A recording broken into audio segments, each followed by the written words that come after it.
آموزش قبلی سری آموزش‌های ترم دامن شلواری که لینک پلیلیست اون رو در قسمت کامنت ها براتون خواهم گذاشت بر پایه دامن شلواری و دامن ساده بود. اما این آموزش بر پایه الگوی شلواره. به هر روشی که مایلید الگوی شلوار را تهیه کنید.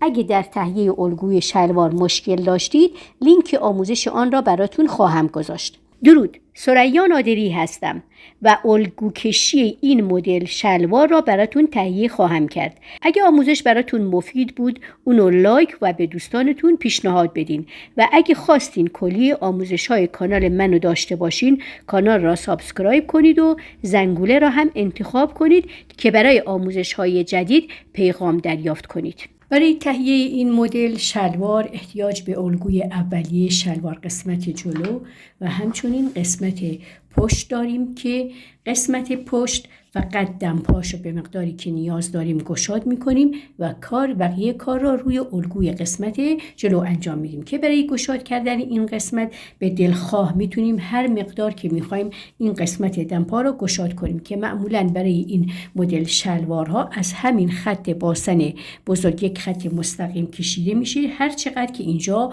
گشاد شد و از این قسمت فاق هم نوک فاق اینجا بازم یک خط مستقیم کشیده میشه تا هر میزانی که این دمپا گشاد شد این گشادی رو برای دمپا در نظر میگیرن. اگه خواستیم که بیشتر از این گشاد بشه میتونیم روی این خطی که اینجا به دست میاریم موقعی که اینو میکشیم مقدار 3 سانتی متر رو به این طرف و اینجا هم 3 سانتی متر رو به این طرف اضافه بکنیم و دوباره خط رو وصل کنیم روی این قسمت هایی که اینجا داریم. به این ترتیب دمپا گشادتر میشه و حالت دلخواه ما رو پیدا میکنه.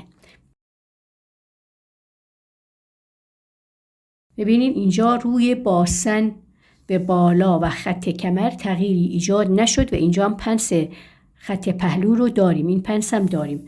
بعد این قسمت هم چون از فاق به پایین من گشادش میکنم روی این قسمت هیچ تأثیری نداره و این قسمت شلوار دست نمیخوره، حالت همون اندامی شلوار رو داره. اگه خواستین بیشتر از این گشاد بکنین به این قسمت به دلخواه حدود 2 تا 3 سانتی متر اضافه بکنین و ادامه بدین تا اینجا. برای این قسمت هم همین کار رو بکنین 2 تا 3 سانتی متر و اضافه بکنین روی این قسمت. بیشتر از این خواستین این دمپا رو گشاد بکنین باید این خط رو عوضمان بدین. اما برای الگوی قسمت جلو همان روش دمپای قسمت جلو رو هم ابتدا گشاد میکنم، یعنی از این خط فاق یک خط مستقیم رو به پایین میکشم این و همچنین از این خط باسن هم یک خط مستقیم رو به پایین میکشم.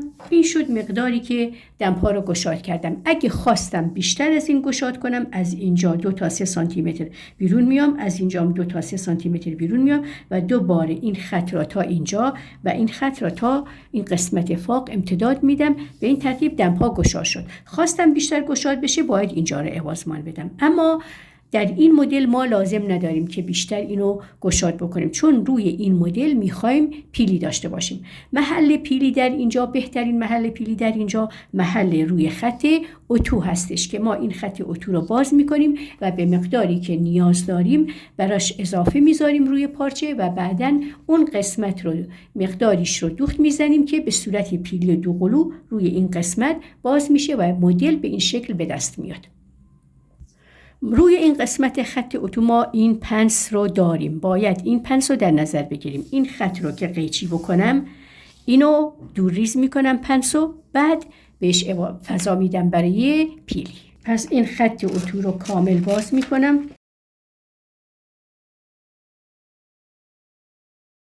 این پنسی که اینجا داشتم را حذف میکنم و بعد دوباره اینو که میذارم روی یک کاغذ دیگه به میزانی که میخوام اینجا پیلی داشته باشم بهش فضای اضافه میدم. مثلا میخوام پیلی من 4 سانتی متر باشه و چون پیلی دوقلو هست باید برای هر طرف 8 سانتی متر من در نظر بگیرم. یا 16 سانتی متر اینجا فضا بذارم و بین این 16 سانتی متر یک خط مستقیم میکشم که 8 سانتی متر این طرف 8 سانتی متر این طرف که بعداً معلوم بشه پیلی های دوقلو در کجا دوباره به هم وصل میشن. اگه پیلی ها را دوختیم و کار را انجام دادیم باید حدود روی خط باسن این قسمت بسته بشه روی پیلی دوقلو و بقیه پیلی آزاده و به این شکلی که میبینین در میاد. این شد الگویی که به دست اومد. ببینین اینجا از اینجا تا اینجا 2 برابر پیلی که میخوام داشته باشم، از اینجا تا اینجا 2 برابر پیلی که میخوام داشته باشم. برای مثال پیلی که من اینجا خواستم 5 سانتی متر بود، این فاصله 10 سانتی متره. همچنین این فاصله 10 سانتی متره که موقعی که اینو تا میزنم به این شکل این قسمت زیر اینجا قرار میگیره و این قسمت هم زیر اینجا قرار میگیره. این قسمت از این لبه یعنی پنسو باید حذف کنم هنگام دوخت.